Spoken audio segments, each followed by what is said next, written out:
અને હવે વાત કરીએ રાજ્યના કેટલાક મહત્વના સમાચારની તો ગાંધીનગરમાં વિધાનસભામાં કોંગ્રેસ દ્વારા ઉગ્ર વિરોધ કરવામાં આવ્યો છે। અમેરિકા સાથે ટ્રેડ ડીલ મુદ્દે વિરોધ થઈ રહ્યો છે। ટ્રેડ ડીલ રદ કરવા વિધાનસભામાં નારા લાગ્યા છે।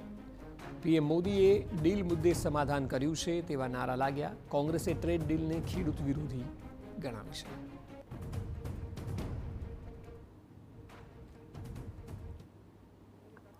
ટ્રમ્પ વારંવાર ભારતને ધમકીઓ આપે છે, ટેરિફ લગાવે છે, રોજ ભારતની બદનામી થાય, બેઇજ્જતી થાય એવી બયાનબાજી કરે છે।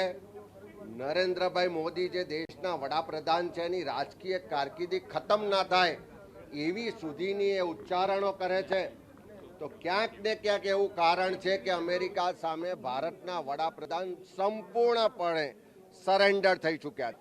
અમારી માંગણી એ જ છે કે આ જે ટ્રેડ ડીલ થયું છે તેના અંદર જે પશુપાલકો અને જે પ્રમાણે અમેરિકા જોડે ભારતીય જનતા પાર્ટીની સરકાર જે કેન્દ્રના અંદર છે અને જેમણે મોટા પ્રમાણના અંદર જે કોમ્પ્રોમાઇઝ કર્યા છે, જેનાથી આજે સમગ્ર દેશ જાણવા માંગે છે કે શું તકલીફ હતી, શું કારણ હતું કે આજે દેશના વડાપ્રધાને આ ટ્રેડ ડીલ પર